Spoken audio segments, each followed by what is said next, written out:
Ophelia is a higher up at one of Italy's most powerful mafias, and she's got a thing for fingers.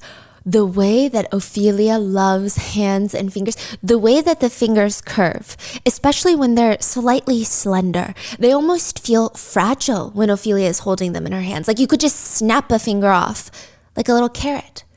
When the fingers are slightly bent, the knuckles that softly curve.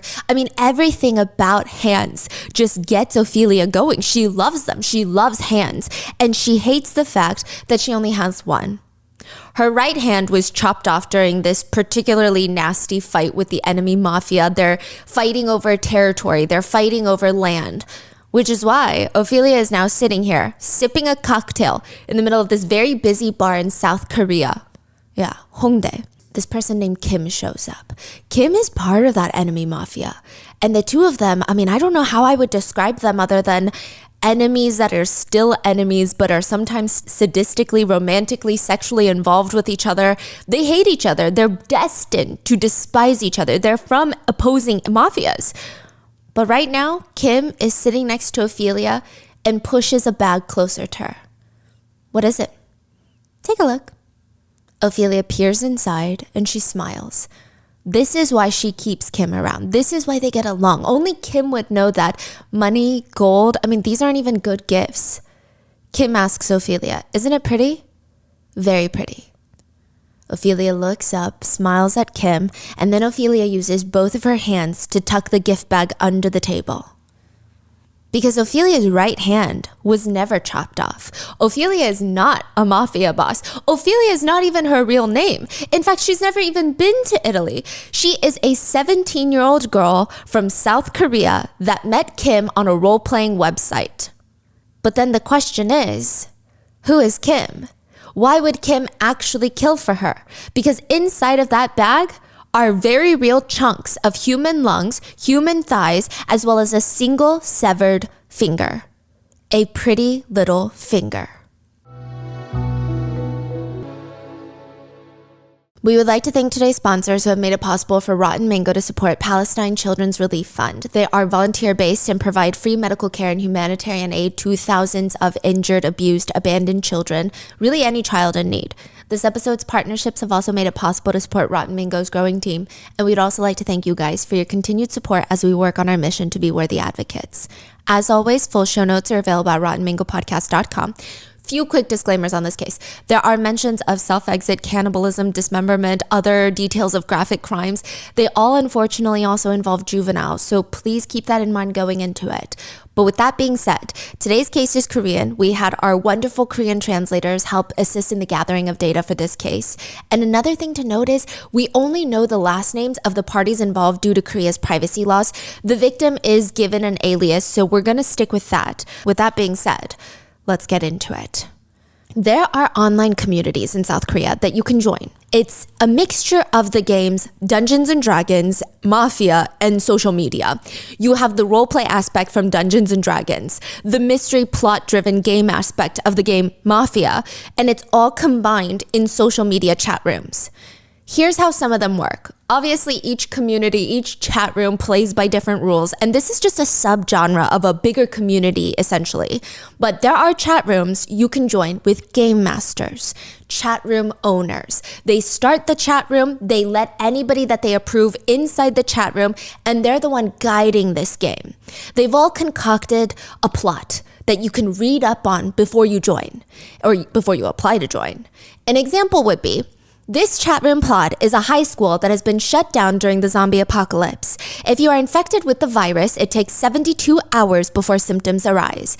It is up to the students to decide which 5 students are positive with the virus before the 72 mark is over. Meanwhile, the 5 infected students know that they are infected and want to quietly infect as many people as possible.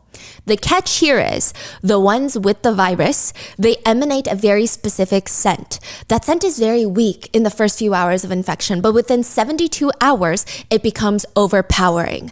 But the more people that you infect, the less intense your scent becomes. It's almost like you are giving away some of that scent to each person that you infect. So it would be in every infected person's interest, self-interest, to infect as many people as quickly as possible.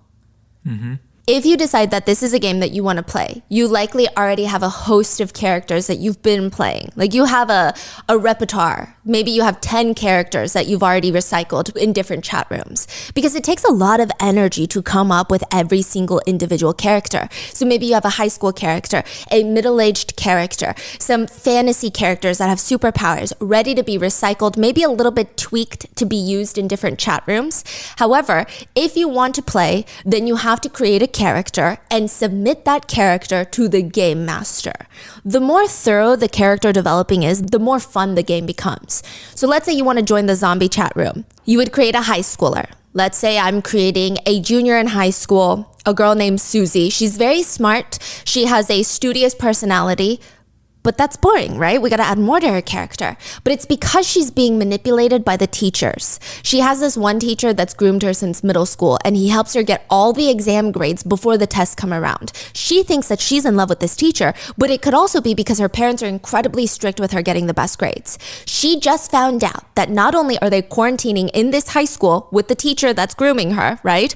There's people infected with the zombie virus, but this teacher has essentially manipulated her, exerted control over her since she was younger, and she just found out that he's been doing this to all these other students as well, saying the same things. Now, her objective is to find out who has the virus and somehow, without exposing herself in the process, to get them to give the teacher the virus. Because she wants to kill the teacher. Yes. For example, if she finds out that Michelle is infected, it would be in her best interest to somehow get Michelle and the teacher constantly in the same room together and to perhaps evolve into something that they shouldn't. But she doesn't think that she should die. She wants to get out alive. She doesn't care if her other peers do. All her end goal is get into that dream college still and get that teacher infected so that he can die. That's all she cares about. She doesn't care about identifying which student so that they can kill him off. She doesn't care about other students getting out carefully. She wants to find out who has the virus so they can give it to the teacher. So when she's playing, basically she's like keep on setting up a scenario for this Michelle and the teacher to be in the same room. That's her whole objective. Yes, but first she has to find out which ones have the virus, and she has to make sure they don't get killed by the other students who their best interest is to kill the infected students. Right. Okay. Now, I believe in most cases, if I'm not mistaken, the game master will go through and approve each character's request to be admitted into the game, which means they read through all the characters' backstories. They want to create the most complicated plot. They don't want just someone to come in and be like, I am a high school girl who's smart but likes Kevin. That it's not enough. And once the characters are in this chat room, they create social media profiles for their character. There's one big chat room with the game master that will narrate the events of that night. Night 1 of the high school zombie apocalypse. The students have organized a meeting in the stadium where each student was to go up to the podium and explain why they couldn't have been the ones to be infected, to try and give alibis, to try and give proof. There was a vote with paper slips of names being slipped into a box that would vote off 20 students that seemed the most suspicious. The whole process was incredibly tense, with the group stopping to argue nonstop about how, is this fair? Are there better methods? Who should even be in control of counting the freaking votes? The students opted for a public counting. Each slip would have to have been opened in front of everyone, shown, the name read, and separated into piles. Those students were then barricaded into a classroom with no way out. One of those students happens to be a powerful governor's daughter. And now the governor and the police are heavily involved in tracking the movements of every single student inside that school. And they have sent a very strong message. If the governor's daughter does not get out alive and uninfected, nobody else will. But most alarming is last night on floor 5, there is a girl found in one of the bathroom stalls. She was drowned in the toilet. There is a note in her pocket that reads, "Watch out, it's not just the virus that can kill you, it's in the water systems." So these are this is the setup of the whole game by the game master? Yes. So the game master, it's like Mafia, where they have to narrate every single sequence of events, recap, and then give a new mission. Okay. So it's in the water system, but the water system control panels is in room 251. The room where the 20 students have been locked in and they're waiting to get out. They're waiting to kill, beat up, or possibly infect everyone that locked them in there to begin with. We will all gather by the end of day tonight in the chat rooms to discuss what is the next step, what to do, and what we have all learned. So now each chat room player is then ready to go off into groups. You can start a new chat room with just maybe 5 people in there, almost like you walk into a classroom and there's only 5 people having a little meeting. Or you can have one-on-one direct messages with other people, and you can trade secrets, you can lie to other people, and then by the end of the night, given that time period, everyone comes into the big chat and they start saying what they know. No, I was talking to Michelle and she said this. I was talking to Kevin and she said this. Kind of like Among Us. Yeah, it's like Among Us. Yes, that's a very good, but it's such a fun, fascinating concept that I think that I would really be into. I think I would really enjoy being a game master. Just depending on how each game is played and how it's set up, you can actually be immersed in one singular role play story, one room for days, weeks. Some have gone 6 months. There's actually warnings in some of these communities. Sometimes when your character is killed off in rather graphic ways, and since you've been so immersed in these people, in this life, in this character, with everybody around you in this storyline, they say it almost feels jarring. There is a sense of almost emotional betrayal. Many in those communities have said, I mean, sometimes it can be a lot. It feels like someone in you died, and then you have to remind yourself, that's literally a roleplay chat room. Why am I crying? Why do I feel grief? Why do I feel like I've been broken up with? I imagine it's like acting. You get attached to your character, and when something happens, or maybe you get killed off in the middle of the season and everybody goes on without you, you have to disconnect from the real world emotions of that. I think that's why it's up to the game master to make sure that each person is well vetted. That's also very important, because imagine everyone is playing this well-crafted role play, and yet there's an immature troll that's like, I walk into the room and I killed 20 students with my samurai sword. Everyone has to be immersed in the fantasy. Interestingly enough, I believe some of the bigger webtoon authors and game illustrators, they've all, at least to some degree, have been in role-playing communities online. So it's not this weird niche community. It seems pretty common. A lot of people enjoy it. It's a community that everyone tries to keep up with everybody's fantasies. For example, if you describe your character's backstory, nobody is going to be like, okay, cool story, bro, because then no one wants to hang out with them. They're going to engage. They're going to treat it like it's real. They're not going to be like, that's gross and immature. You're dumb. It's going to be very realistic, which also means people have the ability to lie in these chat rooms. They can lie about their ages. There could be a 25-year-old guy talking to a 17-year-old girl, trying to get more information on her in the real world, not her character.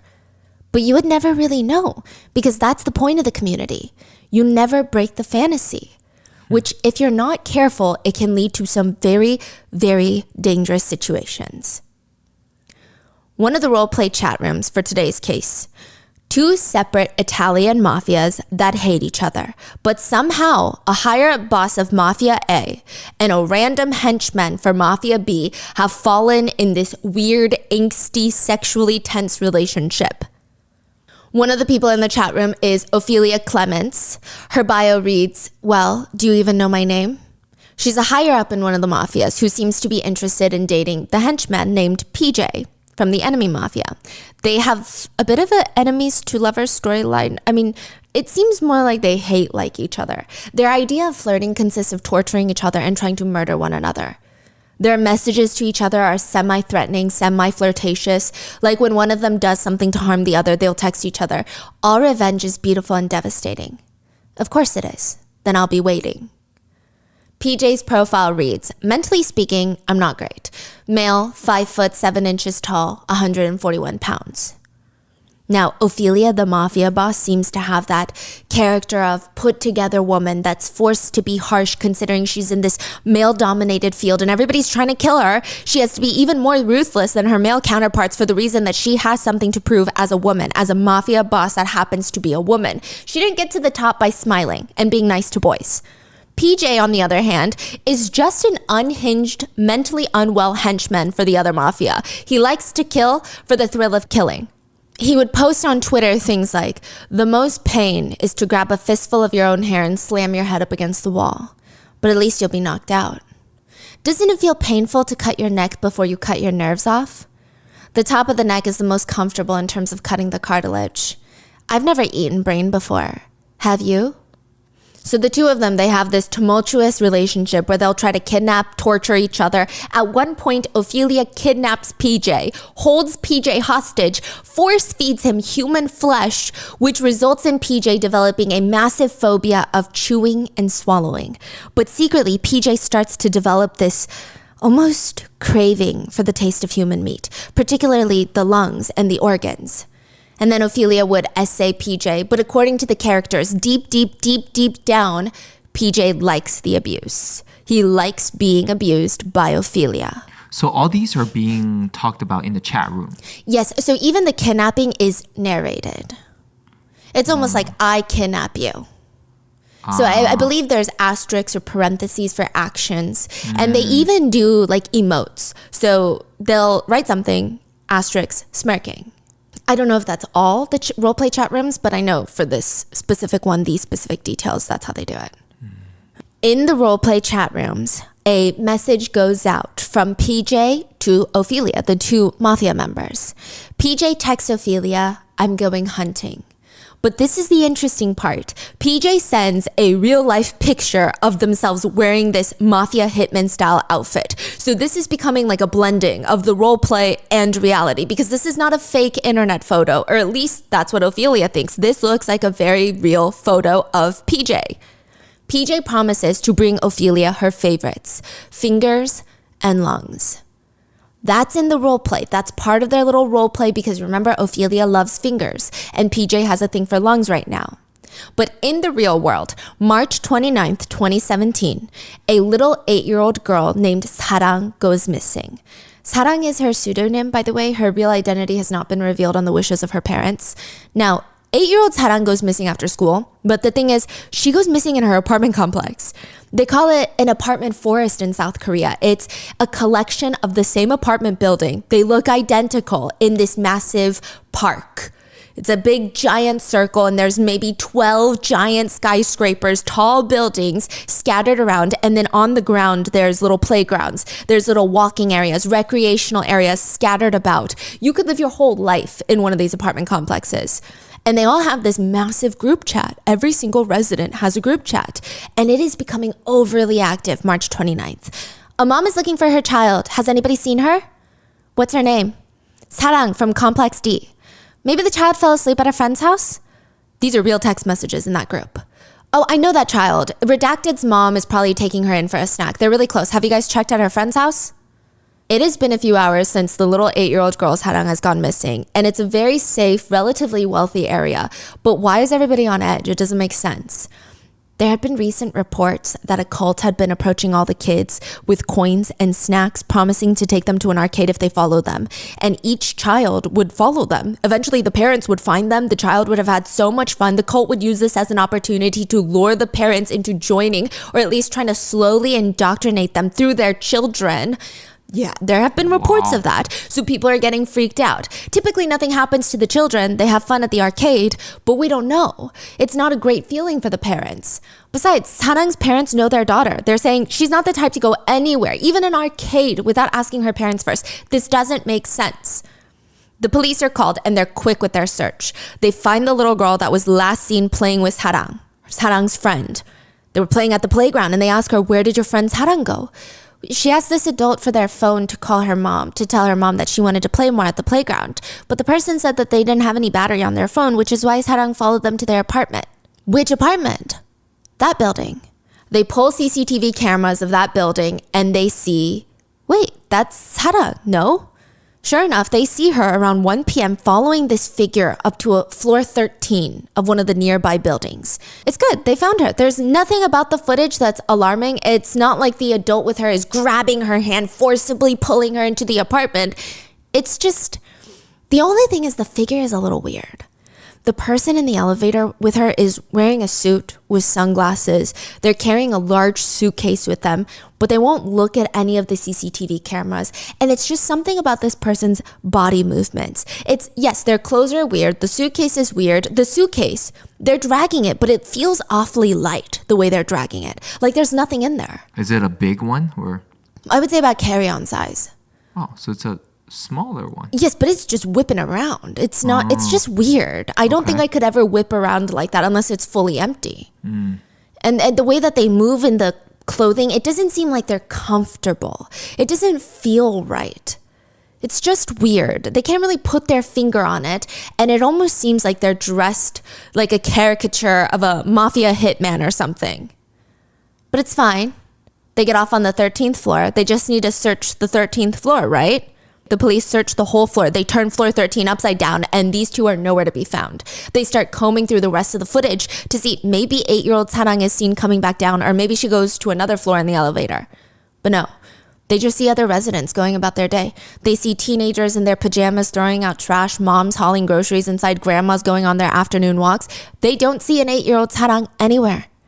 So they got out on 13th floor and police checked every single residence. On the 13th floor. And nothing. Nothing. Nothing even amiss. Nothing suspicious. Nothing that looks like the people in the footage. One of the lead investigators would later say along the lines of, this is good. I mean, not that the situation is good, but considering the facts, this is a very safe area. It's a densely packed apartment forest, they call it, which is, and the same apartment building, her grandparents live in them. The complex itself is right around the corner from a police station. It's incredibly low crime. They know which building she was last seen going up to. Maybe she took the stairs where there's no cameras. And clearly she didn't leave the building. There's no footage of her coming down, which means she's in the building somewhere in some of these 15 floors. They just have to find her. Because how else does an 8-year-old leave the building without the police knowing? That same day, March 29th, 2017, Katie, this is a fake name, because she wishes to be anonymous, but she does tell authorities and reporters what happened March 29th. Katie says she got a text message from one of her distant friends, I guess you could call them.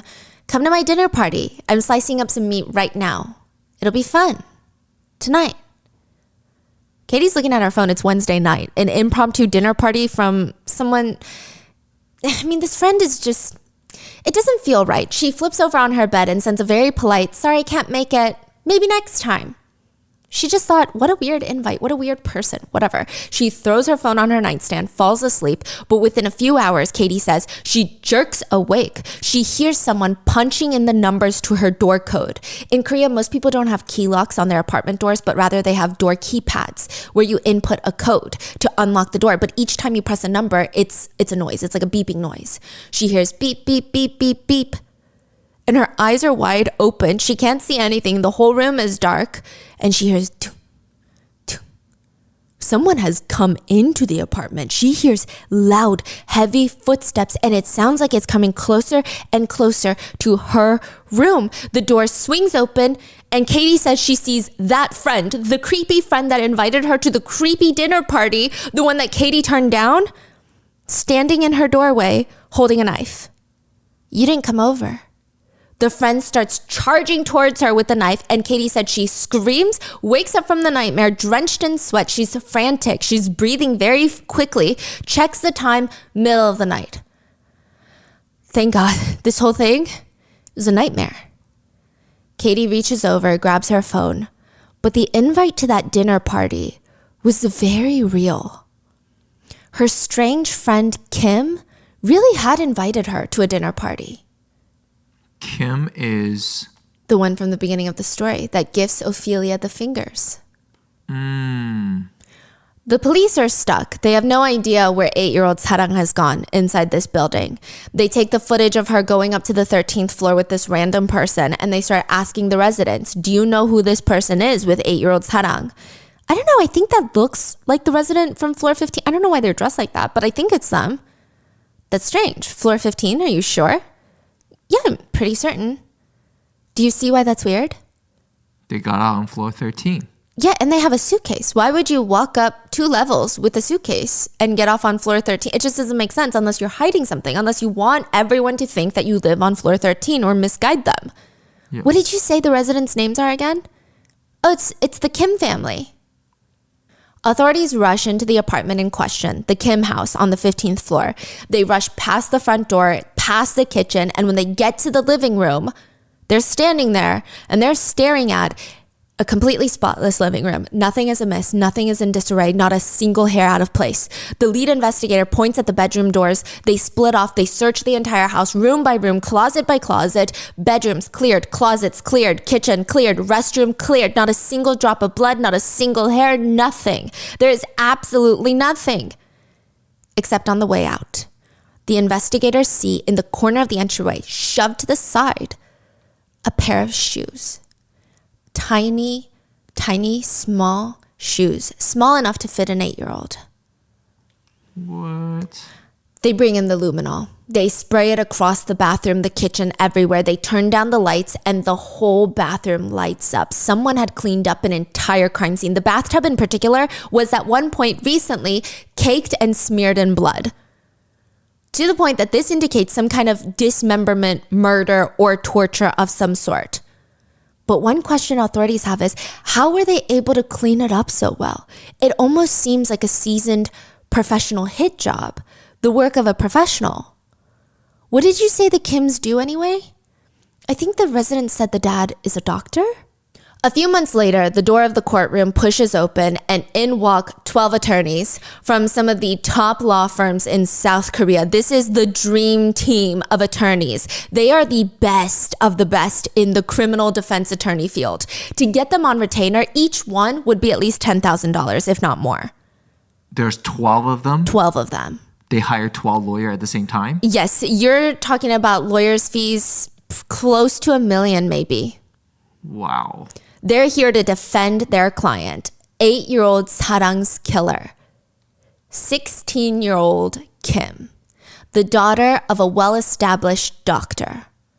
It's not the doctor, it's his daughter, 16-year-old Kim. Whoa. She was the last one seen on the CCTV footage with Sarang. She was wearing her mom's oversized suit, oversized sunglasses, dragging around a suitcase. That's why the figure looks so weird. It's like a little kid wearing clothes that they're not comfortable with, that are a little too big for them. Luring Sarang into the house. She is the only one that was in the Kim family apartment the whole time during the murder. 16-year-old Kim is now on trial for the murder of 8-year-old Sarang.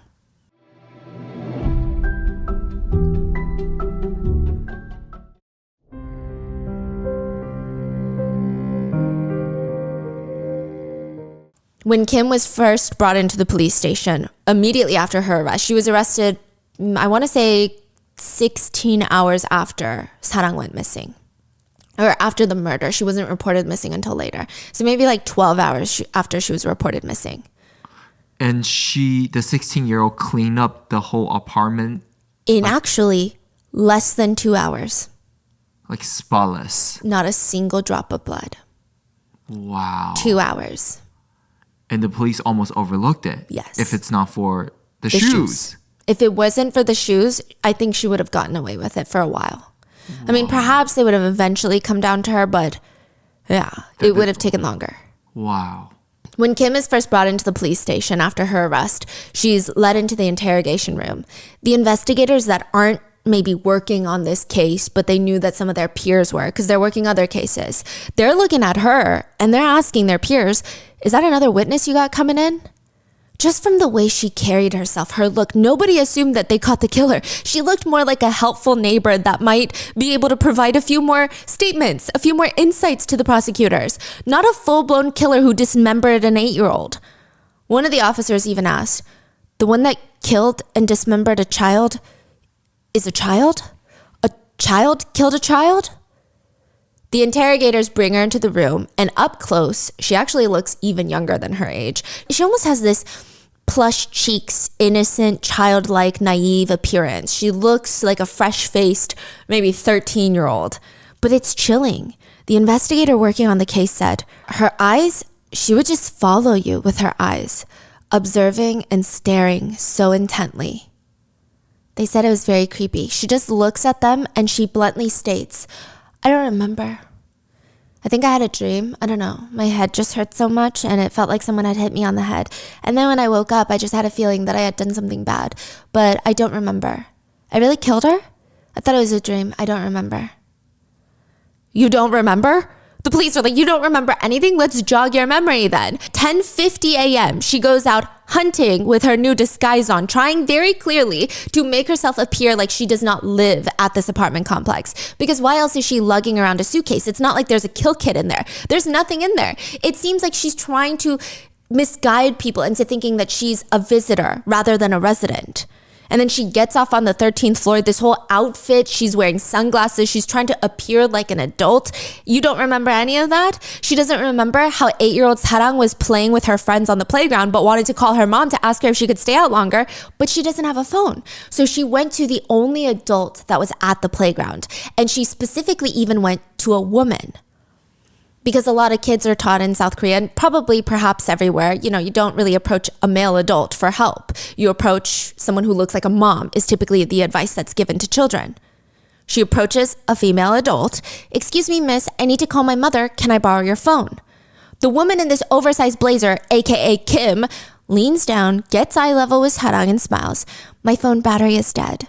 Why don't we go back to my house and you can use my landline? Forensic data would later show that Kim's phone was indeed not dead and had a lot of battery. 8-year-old Sarang did not know that.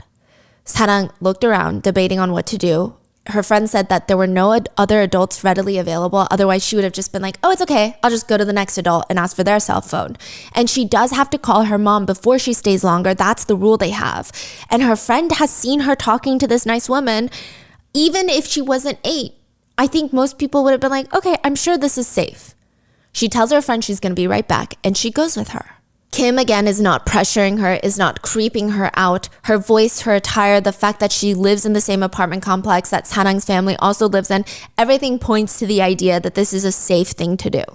The two walk up to Kim's apartment with no incident. If you watch CCTV footage of them in the elevator, Kim is neither dragging Sarang, neither forcing her to follow. She's incredibly nonchalant. They even briefly share some small talk in the elevator. We don't know what they've said, but it seems very casual. Technically, it's like following a neighbor into their house to fetch something for your parents. That's the energy here. But now Kim is telling the investigators that she doesn't remember getting off with Sarang on the 13th floor. She doesn't remember walking up 2 flights of stairs to her own apartment on the 15th floor for the sole purpose of trying to mislead whoever's watching the CCTV cameras. She doesn't remember then getting the little girl into the apartment where both of her parents are off at work, so she's completely alone with her, and then strangling her with a charging cord, like a phone charging cord, just wrapping it around her neck and strangling her. She then proceeds to take off 8-year-old Sarang's clothes, so to not get blood on them for whatever reason, placing her into the bathtub, grabbing 6 of her mom's kitchen knives to dismember her. She starts first by severing Sarang's right hand pinky finger. Interestingly, the knives were cleaned before being put back in their original spot. She has no memory of that either, though. She also doesn't remember pouring bleach down her whole body to wipe off the blood after Sarang's dismemberment. She poured bleach on her own body to make sure she had none of Sarang's blood on her. She showered in bleach.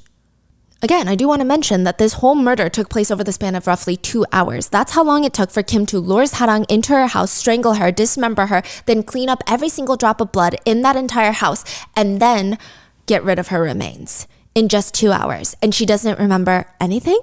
Because right after the murder, that same day, when the whole neighborhood is looking for Sarang, she even posts on her social media, question mark, question mark, question mark? What? Question mark? The child apparently disappeared in my neighborhood. Because at this point, it wasn't just the apartment complex looking for this little girl. It seemed like it was the whole town. A few hours later, right before the arrest, she tweets, I'm going to be away for a while, ... You don't remember any of that? When she's confronted with all of this information, her parents shut her up and state it's not that she doesn't remember, it's the fact that she is not responsible for anything she has done or said because she has schizophrenia and DID. She is insane. Oh, so parents are in the room with her? The parents decide that they're going to have the lawyers plead insanity. Oh. And the parents are very supportive of their daughter. I don't know if I want to say supportive, but they're very protective of their daughter. They're not good people, the parents. Whoa. Yeah, they're not good people. And now they're staunchly arguing, my child is innocent by reason of insanity, not guilty by reason of insanity because she has schizophrenia and DID. Oh, the parents are rich doctors? Yes. The dad is, and they're the one that hired 12 lawyers for her. Yes, but there's going to be another defendant that also hires 12. Like, they all hire a bunch of attorneys. I'm talking, these attorneys aren't even just the best. They used to be judges. They used to be prosecutors. They know the system in and out. These people are experienced and they have connections. The family are just very wealthy? Very wealthy. I know that Kim's dad is a doctor. Some sources state that Kim's mom is also a doctor, or she's in the medical field, but I don't know what kind of doctors they are. I mean, doctors in Korea, they do well. Yeah. Kim just bluntly states now, there's another me inside of me. What? This girl is claiming that she has DID and schizophrenia. Kim is claiming that she has two alters, A and J. A strangled the victim's neck and J dismembered the corpse. She states, that day I heard hallucinations, so I went outside and was watching the kids. Just random kids at the playground. And in the midst of my hallucinations, I saw the kid harassing a cat, hurting a cat on the playground. And I got angry seeing that because I have a cat myself. And the hallucinations told me to do it. I took her home and I committed the crime. Or at least my alter did. I'm rolling my eyes because it's ridiculous. She further claims that she constantly hears a ringing in her ear, which actually is a very real condition called tinnitus, I believe, where one hears ringing or slight buzzing in one or both of their ears. It could be caused by a whole range of issues: hearing loss, whiplash, head injuries, too much earwax. There is no link to tinnitus and schizophrenia, at least not that I could find. I will say there is a link, interestingly, between tinnitus and anxiety and depression, though. But none to schizophrenia. Not that it matters, because even if she is schizophrenic, that is not a link to cold-blooded murder. Most people that suffer from schizophrenia or DID do not commit violent crimes. But because that's the defense's claim, now both parties, the defense and the prosecutors, they got to bring psychologists in to see if she was in fact not in her right mind. It's not enough to be schizophrenic and to have DID. You have to prove that you were in a state of psychosis during the murder. The psychiatrists go in and they start reviewing all of Kim's records. Kim actually does have a psychiatric record. Even just last year before the murder, Kim was seeing a psychiatrist because she admitted to her art teacher that she wanted to strangle a cat, maybe even hinted that she had. She gets reported and the psychiatrist writes in her notes, patient states, it's not that the violence comes out of me, but I think there is a lot of violence inside of me. I thought I should strangle a cat once, and I watch a ton of gory, cruel movies. Patient also states very bluntly, it's better, I think, that 2/3 of the human population disappears. I think it's better for humanity to survive in smaller numbers. Just remove the bottom layer. It would be the best. Some classmates indicate that Kim has this strong air of superiority around her. Her dad's a doctor and they drive around in these expensive cars. And her psychiatrists also worry that she's got some antisocial tendencies. You know, she doesn't make a lot of friends. One of her favorite pastimes is to just sit at the neighborhood playground watching little kids run around. It's a slightly alarming thing to do. She often tells her doctor that she's depressed, struggling, and wants to end it all. She said she lies down at home all the time. Sometimes she draws, sometimes she reads, but a lot of times she doesn't have the energy for anything. Except maybe punching her bed or ripping at her dolls, okay? She has a lot of built-up anger, resentment just boiling inside of her. In South Korea, every year, they do an emotional behavior test for all students in schools. This is very interesting, but it's supposed to be an early intervention measure. I don't know how well it's implemented or executed, but the purpose would be to identify the students who are at risk of mental health issues and provide early help. According to Kim's reports, she scored higher than normal on the self-exit score, meaning she was actually placed in the group of concern for her school. Kids that might need intervention, which is another reason I think she had to undergo therapy. Now, Kim wasn't actually in school at the time of the murder, even though she's 16. So I'm not sure if that test is from a year before or right before she dropped out, but she drops out of high school, which is not that common in South Korea, especially for the daughter of a doctor. They even asked her why, and she bluntly tells the authorities, there's nothing more to learn at school. But back then, when she was in school, she does have a very unapproachable attitude. Her teachers state she's really smart. I will say that. She has an IQ of 140 and typically does really well for herself in terms of grades. Always on top of her class. 140? Yeah. She's a smart. genius. Yeah. Wow. She's in the gifted education programs for math and sciences. One of the comments left by her teacher on the reports reads, makes efforts to independently solve problems and tasks, which is pretty good for a 16-year-old. But she's what you would call a smartass. Yeah. They said she's a smart ass. She would ask questions in class, which is great, yes. But a lot of the times, they had nothing to do with the subject matter. She was so persisting. That was what her teachers said about her. It's almost like she wants to interrogate her teachers when she asks questions. She doesn't want to learn. She wants to interrogate them. Classmates remember her being called a prodigy growing up. She learned how to read very quickly when she was very, very young, before the average reading age. She was also very interested in medicine and anatomy. She would just carry around medical books and tell everyone she's going to be a doctor just like her dad. But there does seem to be some trouble at home with her dad. One time when classmates said, once Kim came to class with this eye patch, and like a pirate's eye patch. Multiple days had passed and everyone thought it was so strange, so they asked her, what's wrong with your eye? She lifted up. The entire whites of her eyes were bloody. Clearly she was injured. She said, my dad hit me because I missed a single day of hagwon, which is after school tutoring. She's claiming her dad punched her in the face. It was widely agreed upon that, yes, Kim is smart, but she uses all of her smarts to be calculating and persistent more than anything. The type of person that uses all their brain capacity for bad. That's just the feeling that everyone got from her even before the crime. Kim also liked to draw. She had a ton of drawings that she would post online, so the authorities and psychologists had to analyze all of those. Now, there's not too many public observations of each specific drawing, but I will say that a lot of those drawings have been made public, and right off the bat, you can just tell. Kim likes to draw very, very dark things.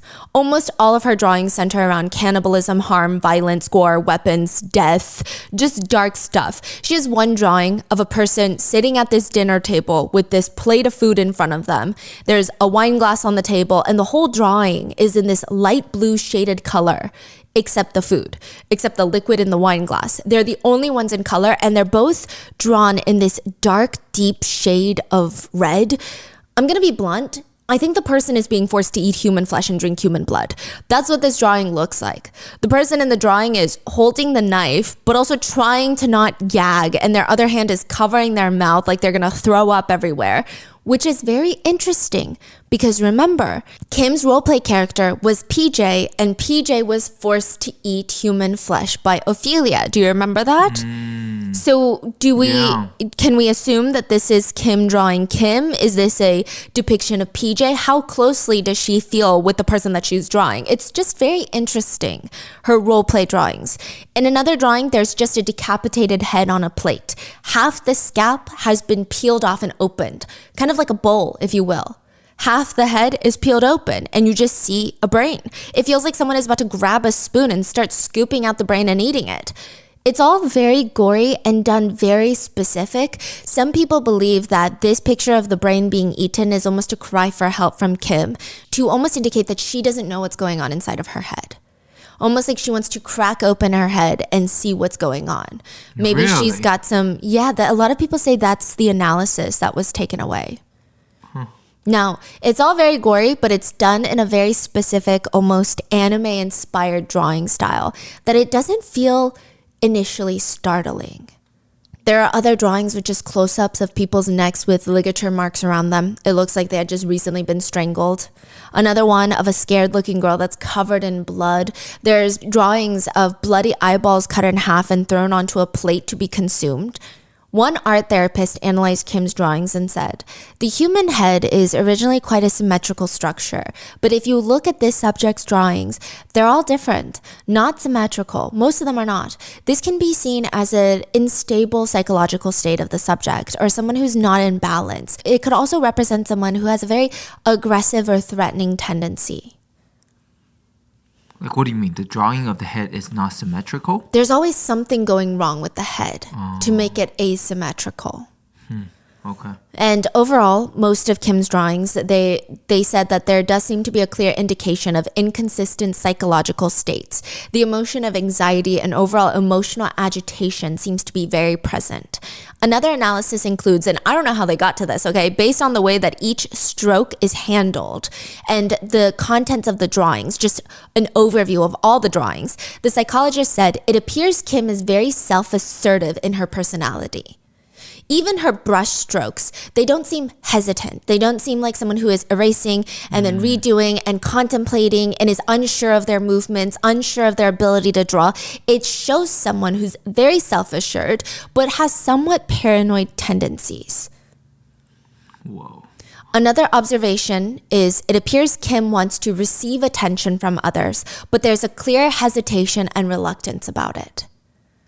So there does seem to be some reports that children of that age, when they're around 16 and they draw a lot of these dark things, there might be an inner need to want to receive attention.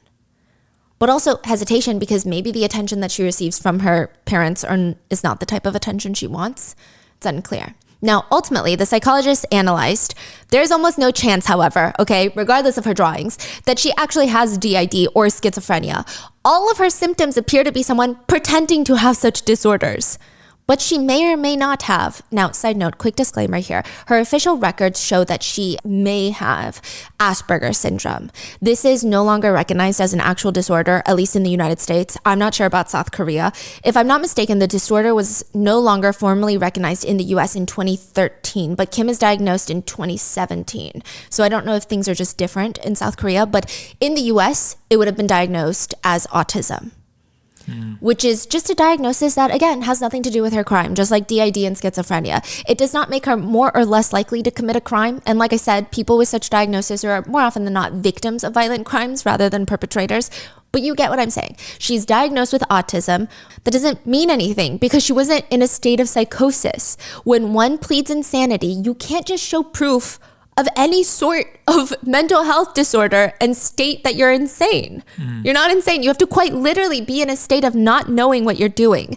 And there is just way too much planning to be involved in this murder to say that I truly don't know what I was doing. I wasn't in my right mind. There's clear meditation, the disguise, the cleanup, the disposal, everything.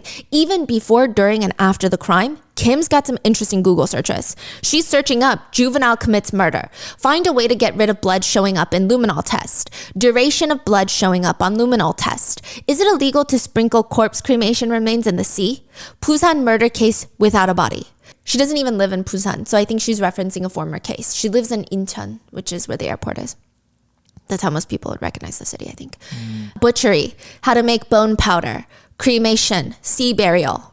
Whoa, this is like long before? This is an hour or two before and even during. She even searches up very specific elementary schools and their schedules, what time they get off.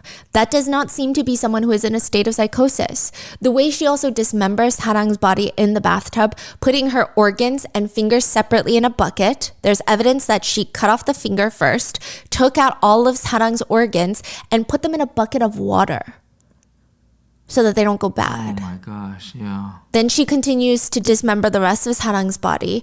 Again, that doesn't sound like someone who's in a state of psychosis. Wait, what happened to the girl's body though?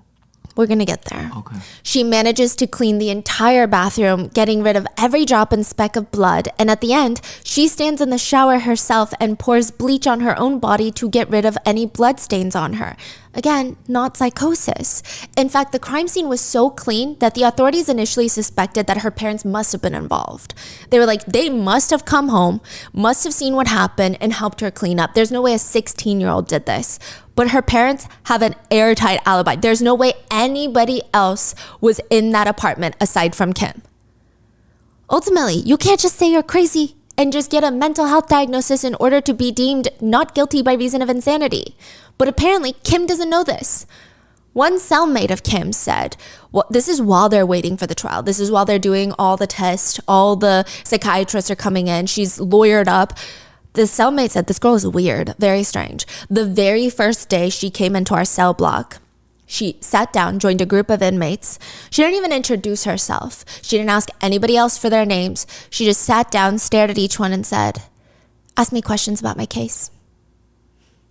Like she knew that her case was famous and she's doing some sort of Q&A. But most of the time, they said Kim was just very pissy in jail, as if someone had wronged her, like someone did this to her. Very 억울해 is the feeling. 억울해 in Korean it's a very specific word. Sadness is you're sad. 억울해 is sadness due to some sort of injustice, typically. Like you didn't do anything wrong, and why are they doing this to me? I'm so sad. I'm so upset. It's like, I just feel pity for myself. One day, her cellmate said she comes in practically skipping, which is a change. She's humming, she's singing, she's laughing. And this is after a meeting with her attorney. They said that they'd never seen Kim in such a good mood. What's with the high spirits? Did your lawyer say something? They said if I have a mental illness, I'll get 5 to 10 years. So I have hope again. Wow. After Kim, again, another disclaimer, this no longer exists. After Kim's Asperger's diagnosis, her parents sent her books on Asperger's syndrome for her to read. And the inmate said that she would just, every day she would read a page, and that symptom that she would read up on, or that action she would read up on, would become her whole personality. It's like she's method acting in prison. She was so creepy that the guards and other inmates that have children, they would hide their photos of their babies around Kim because they're like, I don't want her to remember my kid's face. I don't want her to do anything with my kid. I'm scared. And the fact that parents gave her a book? Yeah. Wow. They know what they're doing too. Oh, yeah. One of Kim's doctors said the possibility of mental illness is low. In terms of the legal letter of the law, it would have to just be that she does not know where she was or what she was doing or what would have been the result of her actions, which is not the case here. At one point in jail awaiting trial, she even turns to her cellmate and says, because I'm crazy, I'm innocent, right? Nobody agreed with her. Not after what she did. Not after how she left Sarang's body. 10 hours after Sarang is reported missing, before Kim is arrested that night, the forensics team of the police department, as well as the firefighters, are gathered up on the rooftop. Nobody's saying anything. It's pretty clear nothing is going as planned, because just a few hours ago, they're like, this is good. She's somewhere in the building. But now it's not looking good. The rooftop is not a pleasant space. It's not a rooftop bar or a lounge area or a communal area. It's just a roof with all the air conditioning units and this platform. Imagine a roof as a rectangle. In the center of this rectangle, there's a square. It's a platform. But in order to get to the top of that square, you have to walk up a flight of stairs and then climb up this 10-foot vertical ladder. And on top of this square in the middle of the roof, there's just a water tank. So it's a very tall platform for a water tank. Yes, and the only thing on there is a water tank. There would be no reason for anyone else to be up there. Firefighters and forensics teams, they're staring at this platform. And Sarang's family, they're not allowed on the rooftop, but they can just sense, they said that they could just sense their lives were never going to be the same. They might have had hope, but when they see these 4 forensic team vehicles arrive at the scene, they said they were starting to lose everything. They just had this terrible feeling. They were screaming at the police, please, can you just tell me what's going on if we can't go up? And they said that they knew it was wrong when nobody would say anything and nobody could even hold their eye contact. So they're like, what's going on in this roof? The firefighters start slowly climbing up the platform, which, side note, even for some of the forensic teams, climbing up this very straight vertical ladder, even if they were to fall off, they're not going to fall off the roof. It's not that dangerous, but it's just creepy. It's scary. They said it was hard, and it's crazy to think that someone is coming up here by themselves willingly. So they climb all the way up, and right next to the ladder on top are 2 white bags, 2 of them. Nothing alarming about the bags from the outside. There's no blood, no dirt. Clean 2 white bags that are filled with stuff. But then you look to the left of those bags. Right next to it is Sarang's diary that she carries to school every single day. It's placed right next to the white bag. And this is so weird. We don't have an explanation for this. You know when you're just little, you pick out what outfit you're going to wear to school the next day and you almost lay it out like you're wearing it. So you lay out the t-shirt flat on the bed and then the jeans flat on the bed, like a little person, right? That's how Sarang's clothes are laid out. That is crazy. There's no reasoning for it either. That's some really sick behavior. Yes. It's almost like a sign, a signal of something. No blood, just her clothes are laid out. So the forensics teams reach over, open up the white bags, and they find the dismembered remains of 8-year-old Sarang. Obviously, the grief of finding her little body is high, but these teams are trained to observe and take the emotions out of it until later. And they notice something fascinating. On the white bag that the remains were placed in, again, not a single drop of blood. This is the cleanest body disposal that they had ever seen. There's blood inside the body, but on the outside, how did they get the remains in without getting any blood? It's just done like a professional hit. And when you say dismembered body, what do you mean? A lot of pieces. Like big chunky chunks? Yeah. And that takes a lot of effort. Oh, a yeah. lot. 6 knives were used and a lot of blood. Wow. Yeah, and the fact that there's no blood on the outside of the bags, considering how many separate pieces of body parts were in the bags, is just a lot. Now, the second thing that the forensic teams notice is the full body of the little girl is not in this bag. There are parts of her that are missing. Her organs, some of them, and interestingly, her right hand pinky is missing. The police turn to each other and they say, search the food waste bins now. Now, there's a lot of context needed here. The first being, we mentioned earlier that the entire apartment for the Kims was spotless. Not even a single drop of blood is found, which means there's no way that there are any human remains left hiding inside that apartment, which means the only other place that there could be human remains is the food waste bins of this apartment complex. So in the US, there's usually 2 trash chutes in apartment buildings, regular trash and recyclables. There's a bit of an honor system here. I believe you sort your trash yourself. You throw it into the according bins that's shared with other residents of your apartment complex. Those massive bins or dumpsters then get picked up by the corresponding waste management teams. Regular trash, I'm sure, usually ends up getting burned or in the landfills. Recycling bin typically ends up, hopefully, in a recycling facility. But all of it is pretty optional for the residents. You know, there's no law that you have to sort your trash like that. You could just throw all your trash, including your recyclables, into the general trash. It's morally not great, but legally, nothing's going to happen to you. In South Korea, that is not the case. All the trash has to be sorted by each citizen. There's rule books. General waste includes all non-recyclables, tissues, sanitary pads, mixed material, and packaging. You have to purchase specific waste bags at supermarkets in different sizes and different colors based on the district you're in. The districts have their own labeling. Then you can also throw into general waste food waste that can't be digested by animals. So you're talking shells, really thick bones, certain vegetable peels that they can't compost and feed livestock. Now, those are sorted separately. Then you have food waste that can be turned into compost for animals. Then you have recyclables, oversized waste like furniture and appliances. They have special waste, electronics, light bulbs, batteries. Those are all separate. The trash then gets sorted once more by waste management.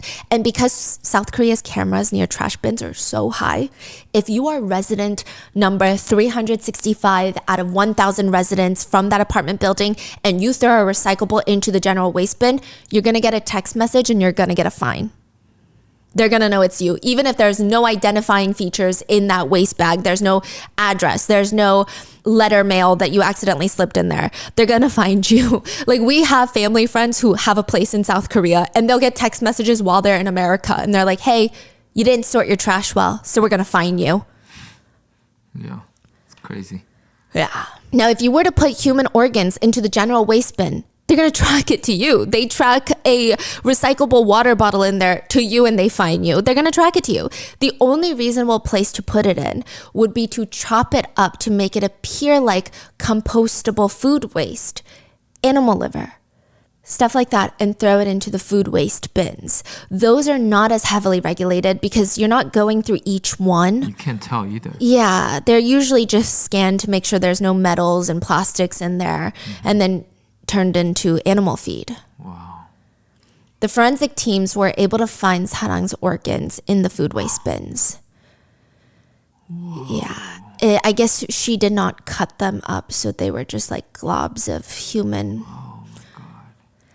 It just seemed like Kim had gutted her like an animal for consumption. When they run through the CCTV cameras again, they see a teenager, Kim, wearing her pajamas, appearing as if she'd been rolling around in bed all day, bringing down a baggie of food waste and placing it in the bin. Yeah, I don't know how Kim left her apartment the day of the murder. I don't know if she took the stairs, but she gets out of her building, she's wearing a disguise. Then she gets out on floor 13 with Sarang. There's no CCTV cameras in the hallways or the stairwells. She takes the stairs up to the 15th floor with Sarang. Kills her, takes her dismembered remains, takes the stairs to the 16th floor, again, no cameras, disposes of her body parts, goes back to the 15th floor, changes into pajamas, and walks out and gets on the elevator like she's just throwing out some food waste. Wait, didn't you say she brought a finger to... Oh, we're going to get there. So she throws out some of the organs into the food waste, and she even texts her mom before that. She texts her mom, "I'm taking out the food waste. I deserve a bonus." When investigators piece together Sarang's remains, they realize that there are still a few pieces missing, most notably her lungs and her right pinky finger. The police trace Kim's full day from disposing of Sarang's body parts on the rooftop at 3 p.m. The murder took place around 12:50 p.m., so truly 2 hours-ish. Till her arrest, that was around midnight that same night. There's about 9 hours of where did she take the pinky and lungs for the 9 hours that are unaccounted for? Did she hide them somewhere? Did she dispose of them somewhere? Where the hell are they? A friend of Kim's comes forward. She told me that she was going to meet up with a Twitter friend. I don't know, an online friend that she met on Twitter. I don't know. They were going to grab drinks in the city. So with that, investigators track Kim's movements. She gets on a subway, goes all the way from Incheon, South Korea, which is where the main airport is, down to Hongdae in the city of Seoul. It's about a 40-minute subway ride. When authorities watch her through CCTV cameras getting off at around 5:50 p.m., she meets up with somebody. And what is she carrying? What is that? She's carrying a small little shopping bag, like a gift bag. On camera, she hands it over to the Twitter friend who accepts it. And inside were Sarang's lungs, pieces of her flesh, and her right pinky finger. You know those skincare dropper bottles? Like you squeeze the top and then you apply it. The finger was placed in a glass dropper bottle in liquid. Oh my gosh. The friend takes the gift and they link arms and start walking. The two of them then go on to order fried chicken bites, and they walk around swinging around this gift bag with no care in the world that a little 8-year-old girl's body parts are in that bag. So now the next question is, who the hell is this Twitter friend? And does she know what's in the bag? And does she know that just a few hours ago, Kim was dismembering a little 8-year-old girl in her bathroom? Yeah. The Twitter friend is 18-year-old Park. And Park always had a thing for hands. I mean, at first glance, Park is a very ordinary girl. She graduated high school, but she has to retake the college entrance exam. So she's apparently studying for that. Her personality is someone describes her as, she's always calm, quiet, no laughing, but she's also not wild, but also not depressed and crying. Just like very in between. I don't know, just no feeling. Is that how I should say that? It's very clear that her parents were strict. Her mom is an elementary school teacher, and her dad is a higher up at a big corporation, they said. Very wealthy. Another wealthy girl. Yes, they live in Songpa-gu in Gangnam, which is very expensive. Wow. So two very wealthy girls. Yes. They said Park is weird. I've never seen her get emotional or even raise her voice, not even once. She's just very bland, well-mannered, polite. The only extraordinary thing about Park is, like I said, her family's wealthy. Very wealthy. Other than that, nothing stands out. Well, one of her former classmates in high school said, she's really sweet, very quiet, always either sleeping or on her phone, nothing else. But sometimes she would caress your hand while talking. If you're telling her about your weekend very naturally, slowly, she'll grab your hand and start stroking your fingers while you're talking and just interrupt you. You have very pretty hands. The classmate said, for sure, it seemed like she had some kind of hand fetish. But having a hand fetish is not something abnormal or something that would indicate criminality in somebody. So what does this very normal girl that has nothing to do with Kim and the gruesome murder of an 8-year-old Sarang, how are they connected? I mean, if she has this strong liking for hands, could it be possible that she was purchasing the finger from Kim? Is that what's going on? Because Park is kind of the wild card. Kim, from the beginning of the investigation, it's very clear that Kim's got a lot of plans and none of them are good. It is believed that Kim strangled multiple cats during her childhood. She stated she thought about it, but people believe she did. There's stories that she even fully dismembered and pulled apart a bird on one occasion. Which is wild, considering earlier she tried to argue that she was having that hallucination and killed Sarang because she saw Sarang harming a cat. Which I don't even believe, first of all. And second of all, it's like, you've been accused of killing cats and birds, so you can't really stay on this moral high ground of animal abuse is bad. Anyway, Kim constantly lurks on the character communities, frequently creating all sorts of characters. One time she's a teenage girl that self-exited, and I guess she's telling grim stories on social media now. Other times she's an unemployed alcoholic in her 30s or a mafia henchman that's unhinged. Every character that Kim develops seems to only escalate in their dark background lore. And even the types of chat rooms that she starts joining, apparently they're just getting more and more gory and violent. Maybe the crime is her way of living out her fantasies. Her interests in life clearly skew darker. Classmates of Kim said, that girl liked anything that had to do with cannibalism. She would quite literally eat it up. Anything bizarre, gory, that freaks other people out, dismemberment stories, she's always reading them. She even joked about how much she loves the American TV show Hannibal, about a brilliant psychiatrist, Dr. Hannibal Lecter, who happens to be a serial killer and a serial cannibal on the side. He's being hunted down by an equally brilliant FBI profiler, Will Graham, who happens to be Dr. Lecter's patient.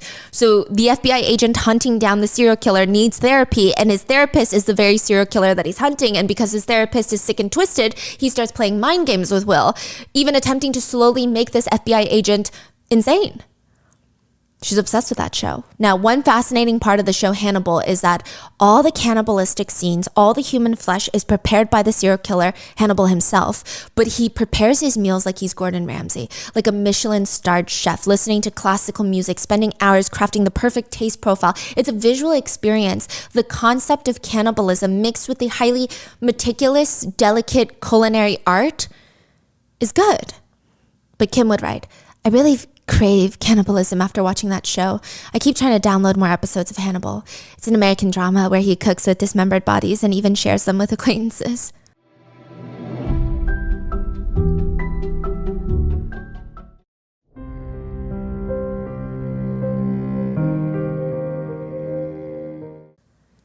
Kim had met Park, or should I say Ophelia, online 2 months before the murder. And instantly, Kim is attracted to Park's tweets and messages about her fascination with hands. Park was sending anybody on these character chat rooms just videos of people massaging hands sensually, slowly, writing messages like, someday I want to touch your fingers like this too. This video might actually be too much for our kids. Yeah. I don't know. It's just a lot. Now, later, the authorities ask Park about the gift that she received because it's such an odd part of the body to be missing, the right hand pinky. And they also ask Kim, and Kim says, I thought the fingers were pretty. I thought it'd make a really good gift. Why did you also bring a knife when you went to meet with Park? Oh, to eat with it. Wait, there's a knife in the bag too? She brought a knife separately, not in the bag. But inside the bag, there's thigh flesh, there's lungs, and the finger. So she's trying to go eat the thighs and the lungs. Because remember, Kim's character was forced to eat lungs. Mm-hmm. And they developed a weird craving for it. Ophelia's right hand was chopped off, so she gets a right severed pinky. Right. So they're still role-playing more or less before all of this. Yeah, I don't know if I want to say they're role-playing because I wonder if it almost gives the connotation that they're insane. But I think they want to bring role-playing to the real world. Yeah, they're really sick and twisted. Yeah, they want to make it real. Yes. Like their role-playing games have a lot of influence in their actions. Yeah. Yeah, it's creepy. So, or I wouldn't say the game, this role-playing game, it's like they are literally bringing their own fantasies online, offline, doing all of it. Yeah. That's very true because the role-playing game itself has nothing to do with this. Yeah. These are their characters and their lore that they created for their exact characters. So after the murder, Kim brings Park fingers and human flesh to consume together as a gift. But again, why would anyone take mutilated organs and corpse pieces as a gift? Park is brought in and she looks at the investigators in this creepy interrogation room and she tells them about the gift bag she received and how she just thought it was a gift from an online friend, but she never even looked inside. In fact, she said she didn't even know there were body parts in there until just now. What do you mean, okay? She said, I just took it home and I got rid of it the next day without ever checking what's in the bag. I threw it away because it was a weekday and I was scared that my mom would find it and realize that I was out hanging with friends. And I just took it and threw it out without even opening it. That does not even remotely make sense as something that somebody would do. Maybe you throw out the packaging, but you're going to at least look. You're going to at least keep the gift and act like, oh, what are you talking about, Mom? I've always had this. When the authorities confront her with that, she changes her mind and she says, okay, yes, I did open the bag, but I felt like you would think I'm genuinely guilty if I told you that. Let me tell you what really happened. What really happened was, she states, she was role playing with Kim. Kim told her she was going to bring her some organs in the role play. She opens up the bag thinking, they look like organs. Yeah, they do. But they can't obviously be organs. That's insane. So she's like, they're props. Park is like, I thought they were props. Really, really good props like you use in the movies. Okay, then where are these really good high quality props now? And Park says, I threw them away the next morning. When I woke up, I opened the shopping bag and I still thought it was a prop and I wanted to get rid of it and I was about to throw it away. But I thought it looked so real that I was scared it would shock the waste management teams.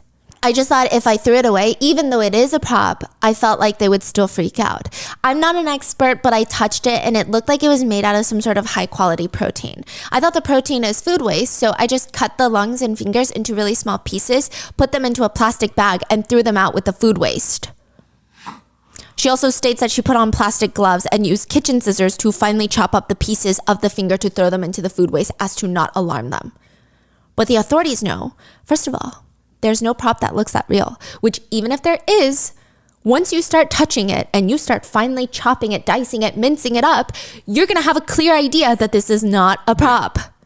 Before Kim is even arrested, both Kim and Park had deleted their conversations on social media networks. They had deleted their Kakao messages, which is like WhatsApp of South Korea, their Twitter DMs, all deleted before Kim's arrest in the beginning. So it's like they're clearly trying to delete something. The police in South Korea were able to reach out to the US Justice Department, who reached out to Twitter to recover some of those deleted messages. And these are just things that they've been able to get back and have also been made public. And some of these phone call contents were later revealed by Kim, but just keep in mind, at the time, she doesn't reveal them. So there's a phone call placed between Kim and Park from 10:56 a.m. to 11:07 on the day of the murder. We don't know what they talked about. How long was the call? From 10:56 to 11:07. So that's like 20 minutes? Yeah, not that long. Maybe they talked about the weather. Maybe they talked about murdering someone. We don't know. Earlier that week, Kim texted Park, I'm planning to commit a crime this week and I'll meet you with your favorites. Fingers and lungs, right? Park text, be sure to check the CCTV cameras around the crime scene. Send me a picture of your disguise so I know you're not exposing yourself. Whoa. Park claims again she was just role-playing. The morning of the murder, sure enough, Kim sends Park a picture of herself wearing the disguise. Her mom's oversized clothes, pantsuit, sunglasses, carrying a suitcase. She sends the selfie with the text message. I'm going hunting, Miss Park. You're dressed very pretty, quite flashy. The little kids' playground is visible from my apartment. Then one of them is gonna die. Like she literally does a killing, spells it out. Like, you know how you go, she spells it out. Yeah, one of them is gonna today. What time does elementary school finish again? Remember, Park's mom is an elementary school teacher. So she tells Kim, lunch starts at 12. The lower grades probably go straight home after eating. Later, Kim texts Park, I caught one. The situation was good. I brought her home saying she could use my phone. Did you check the CCTV footage? Yeah, I checked. I haven't been caught. Is she still alive? She's still alive, but I'm going to wrap a cord around her neck. We know that little Sarang followed Kim to her apartment around 1 p.m. and there's a series of phone calls placed between the two during that time frame that Sarang is in Kim's apartment and before her body is disposed of. One call at 1 p.m., 1:37 p.m., 1:38 p.m. We don't know the exact details of these three calls, but we do know at 2:20 p.m. there's a phone call placed from Kim to Park where Kim tells her, I cleaned up the body, let's meet up after I clean up the restroom. Soon, a string of text messages gets sent from Kim to Park. Please save me. There's a dead person in front of my eyes. Ugh, there's so much blood. It's terrible. Should I bring you human organs, Park? Just fingers or lungs would be good. Then one last call before Kim disposes of Sarang's body on the rooftop at 2:52 p.m., where apparently Kim asks Park to meet. She says, let's meet. I'll give you something as a gift. Then if we follow the security cameras and the clear timeline, we know that the two girls meet up in Hongdae. The exchanging of the gift happens. When both of them part ways at 6 p.m.-ish, they get back from their outing. Kim texts again, "Are your fingers pretty?" Because she gifted it to Park. "It's pretty. Good job." Then around 8 p.m., it seems that the news of Saran going missing and the police search is stressing them out, especially Park, the one that received the fingers. She texts Kim, "There would have been CCTV of you meeting me and giving me the gift. Let's say it was cookies in the bag." A little while after that, Kim tells Park that her mom called to let her know that the police are looking for Kim. Kim is like, "I'm about to go down. She's about to get arrested." When Kim tells Park that, Park responds, "Am I going to get involved in this? What's going to happen to me? I'm so anxious I could die. I'm throwing up. I guarantee to keep you out of it. You will not have a criminal record." Park conveniently responds, "I really like you. Do you believe me?" "I believe you. I'll buy you flowers one day, Park." Then Kim sends another message. "For now, I'm stating that I have mental issues."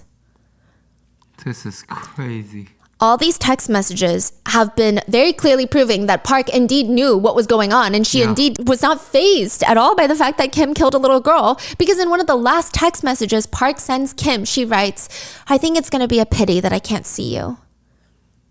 So once the police uncover these messages and texts, they realize, okay, clearly both these girls are involved. They both know way more than what they're saying. Kim just kept arguing that she has fake memories that were planted inside her brain. She's got all these mental health disorders she doesn't remember. She felt like she was in a dream. She was killing the cat. But then she states for Park did not know those were real organs. She's sticking by that. She's like, Park had nothing to do with this. How does that even make sense? How could she have not known? It feels like Kim is covering for Park. But it's so curious, isn't it? A 16-year-old girl from Incheon, an 18-year-old girl from Seoul, they've only met each other a few times in person, have only been online friends for a month or two. It's not like they're best friends. Why on earth would Kim cover for Park? Would there be a reason? Does Park have something on Kim? Police go through more data, more accounts, and they find Kim messaging a friend of hers about an incident recently between her and Park. And how they met up, went into a dark alleyway, and started making out 10 days before the murder. The police state that they were shocked to find out that Kim and Park were, quote, lovers. Netizens start going crazy when this new development breaks. They start commenting, what kind of third-rate, low-level K-drama soap opera plot is this? We don't care if they're lovers or not. Give them the death penalty. But most netizens felt a sense of unease during this time. They said it feels just like a sick onion. The more we peel, the more and more we're uncovering. What else are we going to discover? Side note, this seems to be a pattern for Kim. Another witness comes forward to authorities to state that she was actually chatting with a guy that she met on one of these role-playing communities. And she really liked the guy. They're getting along so well, she thought, okay, you know what? Maybe I'll meet up with them in person. They arranged to meet up at a very public cafe, but when she gets there, it's not a guy, it's Kim. Which, fine, I mean, the two of them had so much in common for a reason. There's no reason that they can't be friends, right? They grab a coffee, and since that day forward, for the next however long, Kim would call her every single day before school, right after school. If she didn't pick up, Kim would bombard her with angry, cursing messages. And when she ignored those, Kim would call back apologizing and crying. It would just be 25 different emotions back to back. One time she even came to the girl's house without notice or even being invited. The girl's parents put Kim back on a bus and sent her home. She was very possessive. Another time she was hanging out with another friend of hers when they noticed, wait, something just moved behind you. She goes back behind the display stand in the cafe, looks, and Kim is crouching behind and hiding. It was alarming. Just the emotional mood swings were a lot. In one single text message, Kim would say things like, how are you doing, baby? But also, I want to bang my head on a piece of wood and die because you're not responding. For the investigators, yes, all of this is new information, but they need to use it to their advantage. So they think, we're going to drive a wedge between them two. Because as of right now, Kim is stating she has mental disorders that impair her understanding from right and wrong, which is an unbelievable defense. However, she comes from a wealthy family. In most countries, money can buy you innocence, or at least it can buy you less time. Add to the fact that she's a minor in South Korea with crazy juvenile sentencing protection laws, the investigators need a slam dunk. As for Park, she's not a juvenile. She's 18 when the crime took place, but she's arguing that it's role play. They don't even have the pieces missing in their possession to try to see if it could be even considered a prop, right? It could technically be argued that she was in character during all of that and she had nothing to do with any of this. Again, a very unbelievable defense, but Park also comes from a wealthy family. So the best way to proceed is when you have two perpetrators that turn on each other. Because they almost sounds like they could get away with this. Yes, which is what they do. The interrogator sits down with Kim. We just talked to your friend Park. She's not involved in any of this. Oh yeah, we know. She told us she's not. She said, I don't know why I was hanging out with such trash in the first place. Yeah, I mean, obviously the police thought she was guilty for a reason. She must be trash. Yeah, she told us the time that she spent with you was quite unpleasant. And it just made her uncomfortable. So they shit talk each other to them. The interrogator said right when those words came out, Kim's entire face expression changed. That girl has no reason to speak so badly of me. She should pay for her crimes too. Did you know that Park knew about the murders and actually conspired with me? Those were her words. What do you mean? How could she ever really think that finger is a prop? Do you really believe that? There's no way that she did that. Okay? She knew they were real body parts. And with that, the two girls, quote lovers, they turn on each other. Kim's new story is that they were playing the murder game. That Park is the mafia boss, because that's what her character is, and Kim is the henchman, and the two were going to throw a Hannibal-themed human flesh party, but they needed to acquire the flesh first, and Park was the one giving her instructions. She said Park ordered it, and because I'm mentally ill, I felt a compulsion to listen to whatever Park told me to do because I was scared of Park. Yeah, she said if Kim ever wanted to back out, Park would instigate her, push her, and say things like, if killing people is nothing to you, if you kill someone, give me their pinky finger and lungs. Just egging her on. She said even when she gave Park the gift, while they were out eating fried chicken, Park opened the bag, checked inside, and they talked about how pretty the finger was. So she's like, Park's lying. Park knows about all of this, and Park wanted me to do this. And they asked Kim, why would you protect Park in the beginning? And she said, I wanted Park not to be punished so that if I'm punished because I did everything alone, then Park could still visit and be my friend. As to why she's confessing about Park being involved now, she says, well, I tried to protect Park for a while, but my parents and relatives told me that it's best to change my mind on that and do what's right for the victim, which is to tell the full truth. Wow. Now, there's going to be two trials with two defenses and two stories, if you will. Kim, who claims that Park ordered this, and then Park, who claims the whole time she thought this was a role-playing game. She didn't realize any of this is real. She argued, I had no idea Kim would actually commit murder. I thought we were playing like we usually do. Interestingly enough, in court, though, Park was the picture of remorse. I think she had a lot of training and guidance from her attorneys, but she behaved in the way that the public at least maybe wanted her to, that she could in that moment. She's bowing her head. She's apologizing. She's trying to appear like she's reflecting on her actions. Kim, on the other hand, she's very blunt when she answers questions. She doesn't seem embarrassed or feel an ounce of guilt. One of the trial specialists present said it was fascinating. When she sat down, she would look at everybody in the courtroom like this. Her expression... Like side-eyeing everyone? Yeah, like just looking at them like, what? Her expression could only be interpreted as one that feels no guilt. When witnesses would take the stand to speak, her face always had the expression of, okay then, let's see what you have to say about me. At one point, the prosecutor's side was going to call Sarang's mother as a witness to testify on the stand during Kim's trial. Kim's defense team tried to block that by stating, why do we have to call the victim's mother to court and hurt her twice? As if they care about anything but getting Kim less time, because if the mother comes, it's going to be more depressing and everybody is going to see the impact and it's going to make Kim look worse. Additionally, if you think it's that bad, a jailhouse informant came forward to say that in jail, Kim was complaining about how everybody is forcing her to apologize to Sarang's parents. She said to her cellmates, I'm having a hard time too. Why do I have to keep apologizing? She said, I keep having to think about the incident and it's very scary. I just want to forget, but I'm told I need to remember all these details. I mean, I'm a person who deserves to suffer, yeah, but I'm going crazy. I just hope this is all over very soon. It's hard to be alive. I want to die, but if I die, then there's still going to be people sad when I'm gone, so I can't die.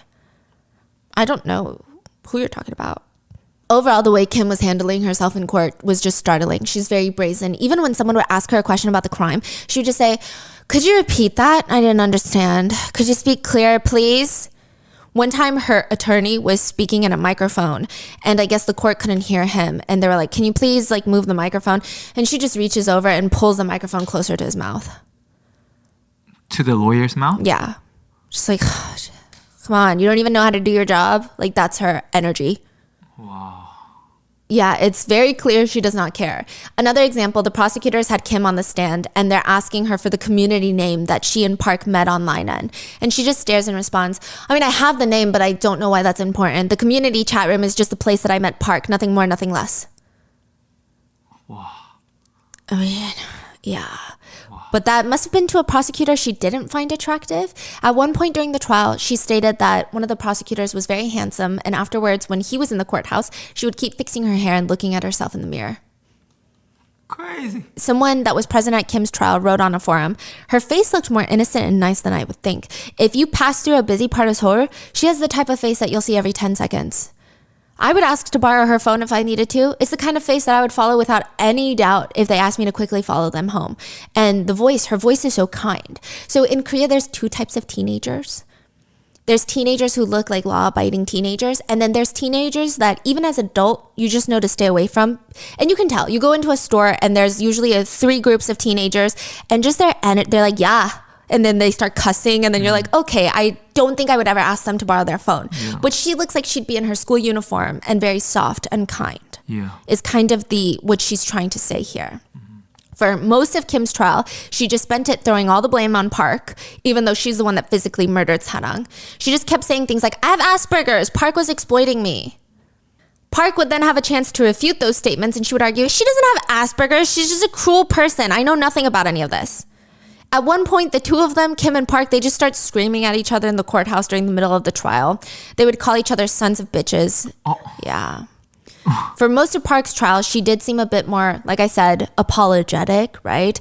But I don't know if this is a reflection of people overanalyzing or skinny culture, but I thought it was fascinating that a lot of news headlines read, Park is gaining weight during the trial, so it must mean she's comfortable. What? Yeah, which I just feel like you would never say in America. Like, that is such a weird observation to make because people stress eat like that.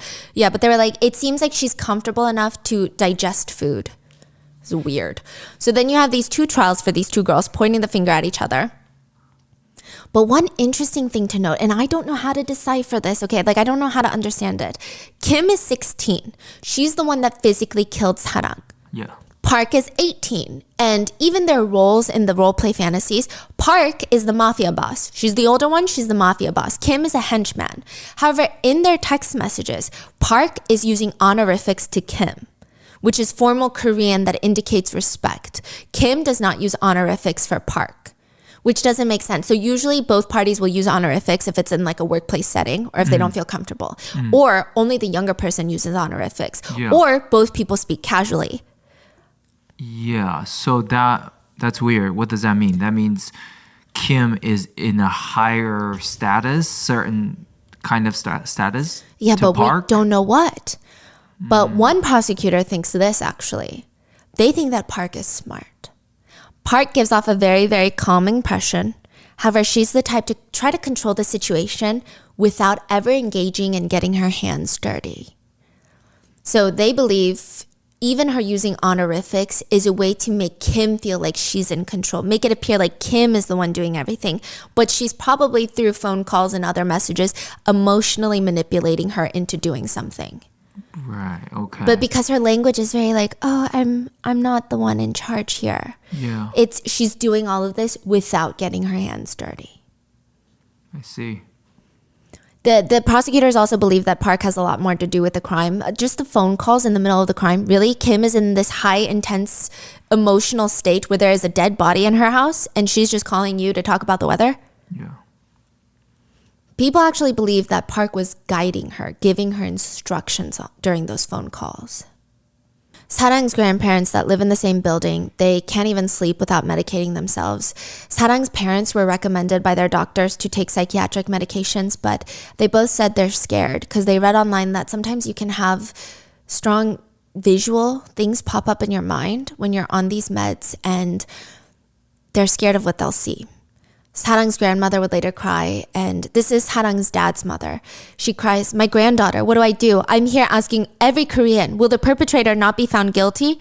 Please save us. Please, my poor son, my son." Sarang's uncle cried to reporters, "Why? Why would they take someone else's pretty child and kill her? Why would they do that? I want to know why. Why? Just tell me why."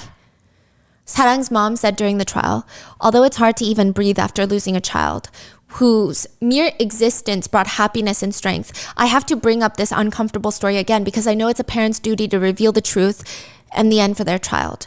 As you've seen through the broadcast and newspapers, the perpetrators have put together a 12-person defense team claiming it was an impulsive crime, mental disorders. However, they conspired with the words, "Let's hunt," to plan this incident and brutally murdered, mutilated, and abandoned an innocent 8-year-old child. How can they argue this was impulsive? My heart is torn by the behavior of trying to cover up such a crime with social status and money without ethics or morality. I plead to all the parents of this land. I am the mother of Sarang, the victim of the Incheon 8-year-old murder case. She begged parents to sign a petition to abolish the juvenile sentencing law.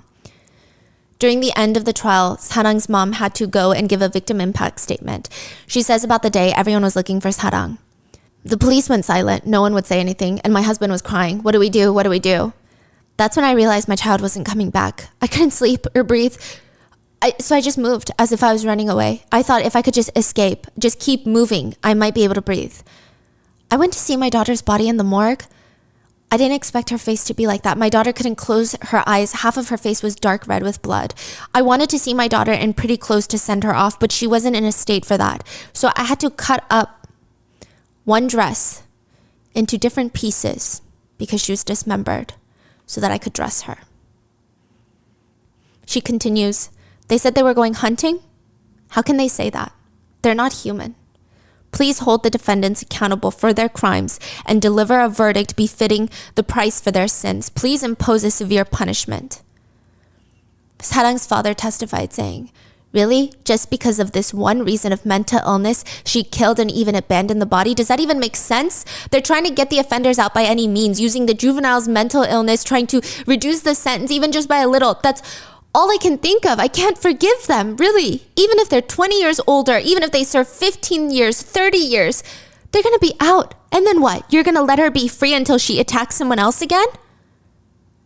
It's been said frequently about these two Incheon child killers. These are people who commit murder simply because they want to experience committing murder.